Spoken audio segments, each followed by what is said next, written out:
Here. Today we're going to be discussing prep versus charge and how they are the same thing while still not being the same thing. So let's talk about that.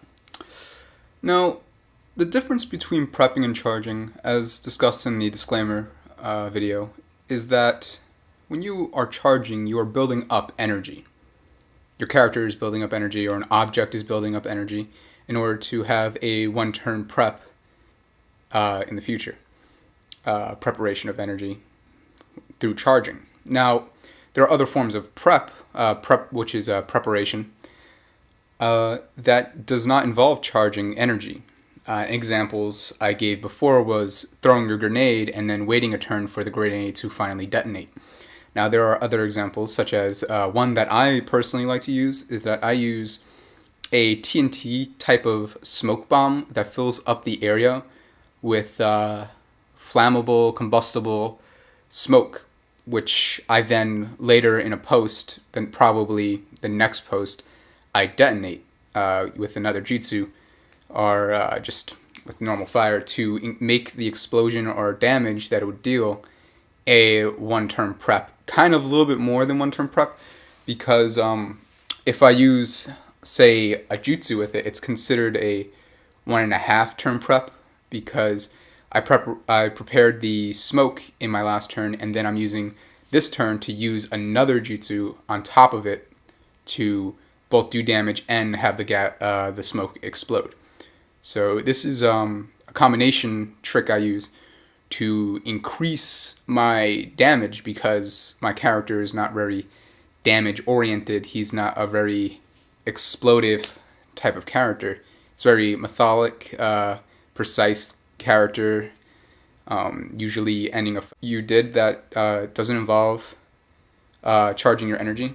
It's a preparation. You're preparing for something. If I throw a shuriken with a paper bomb on it, and then the shuriken lands, and in my next post, I detonate the paper bomb, I prepared my first post. I prepared the paper bomb. I put it on paper.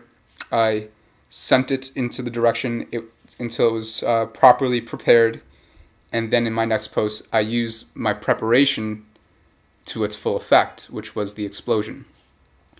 Now, some people might confuse this with like getting even more preps off of an attack than you should. For example, say I put a paper bomb again on a shuriken, I throw it, and then I wait one turn, and then I wait another turn, then I wait 3 turns, then I detonate it. It doesn't count as a 3-turn prep move, because I didn't prepare that move for 3 turns. I prepared it 3 turns ago for 1 turn, but I did not prepare it throughout those whole 3 turns. So pretty much the way you gauge how much prep a preparation has, you gauge it by how much effort, like how many posts of effort are you putting into it. So if I took a turn to put it on paper and put it into the direction it was supposed to go into, and then set it up, such as throwing a grenade in 1 turn, that is me preparing it for 1 turn. Now, even if I ran over there, picked it up, and threw it again, it's not me preparing it, that's just me placing it somewhere else. I've already prepared it in my original post, so it's still considered a 1-turn prep, because it took me 1 turn to properly prepare it. Next, we'll be talking about defensive preparation that is not energy-based. Now, again, you can use natural prep for other things other than attacking. And a way to do this is to use your character's physical position, how they hold themselves in combat. Now, you can, a swordsman will know, at least a practiced one will know, that your footing position is very important. And a way to have for example, a stronger defensive position is to carry most of your weight, roughly 70% of your weight, on your back foot when you're in a stance. When you carry more weight behind you, you're able to retreat quicker. You're able to move the rest of your body through, because most of your body is on your back foot. You're able to move your body quicker in a position that is retreating, as well as left and right. So it's much different than, say, putting your weight in your front foot, which increases your ability to attack quicker and react to opportunities. One might ask themselves, how exactly does this correlate in combat? And I'll give you an example right now. Say somebody prepped their energy for a speed boost to make themselves faster than you. Now, they come in super fast because now they have one prep of speed over you, and they attack you.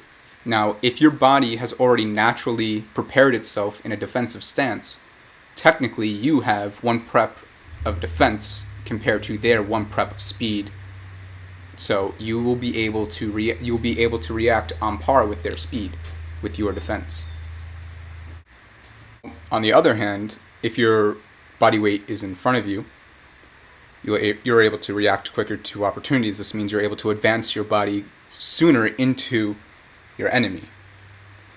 This is considered a natural prep to your offense. So these are how, like, naturally your body should, like, if you correctly position your body, you're already naturally prepared. You've had your turn of prep for your defense. Sometimes, like, driving yourself crazy about, oh, is this kind of a prep? That's just going to drive you crazy. So what I like to do is just get myself in a position where, all right, this looks like, yeah, I'm prepared in this stance for an attack or a defense or what have you. And then if I position my weapon properly, so, like, say if somebody attacks from above, if my sword is held here and being attacked from above, my hands are already naturally prepared to do this, to defend against an attack from above with my sword. So it's just naturally think when you're in a defensive stance, when you're in any stance, when you're in a fight, just ask yourself, if I get attacked from X angle, where is my defense? Where am I able to move quickly? What are my limitations because of my stance? If you use this, you'll always be prepared for specific types of attacks. And if you want to be aggressive, you'll always be prepared for specific types of advances. Now, the last thing that we're going to talk about is advanced ways of utilizing this type of prep system, where you pretty much can get multiple preps off in one turn, but more importantly, still get a prep off even though you normally wouldn't be able to. Examples are, I'm recently in this fight with Chaos Advent, and a part in our fight happened where we were cutting each other off, right? Where our interactions are just interrupting each other. And it's in between a point where I'm prepping my charge, so I can't really say that I've finished my prep yet because it technically hasn't happened in coordination with the timeline. So for the next few posts, neither of us can actually prep because we're just going to be cutting each other off back to back to back. So even though we're like 5 posts in, the maximum amount of preps we've been able to get, it has been 3, because several of the posts have been cutting each other off to the point where we can't progress our charging anymore. What I did was, in my last post, I used the smoke bomb that I said before, the explosive smoke bomb. Now, because I can't prep any more energy right now because we're cutting each other off to the point where me charging is not, like, it hasn't met the time yet where I actually started charging. So I'm kind of like proxying my inability to prep because of timeline cutoffs with this natural prep, which would still go through onto the next post because it is a natural prep. So a very advanced type of fighting, very advanced type of prepping, where you probably only see when fighting against pros of a particular scale of skill. Alright, so now we're at the end of our video, so we'll talk about how this will be probably implemented a lot in your fights, is usually your opponent will probably argue that because he has one prep of speed over you, that his melee attack or whatever, should land, and then you would just simply argue that you've prepared your character with your stance, meaning that your defense would have one prep as well because your character has already physically prepared for a type of attack. Another thing would be explaining why a grenade would do so much damage, and you would simply be like, oh, well, it was prepped for one whole turn, it didn't go off in my last turn, I threw it and the timer was going down on it, and then in my next burst it went off, so that's why it did so much damage, that's why it would do so much damage to your opponent's defense. That's usually how you would utilize this. Usually if there's a dispute, you'd be able to easily remedy any question of whether or not you were prepared simply by utilizing natural preps over energy preps. Now, there is a weakness.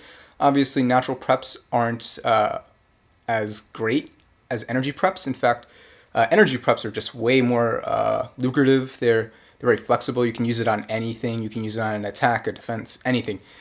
So there's definitely much more risk in using a natural prep than it is using just plain old energy prepping. But that's part of the trade-off that you would get with it, and it doesn't really hinder you, but it's there when you need it, and that's what's important. I probably will be making more videos explaining more in detail how to utilize these natural preps, maybe even giving more examples with fights in later videos, but until then, that's that. I'll probably be doing another video right after this, so wish me luck, and I hope you enjoyed.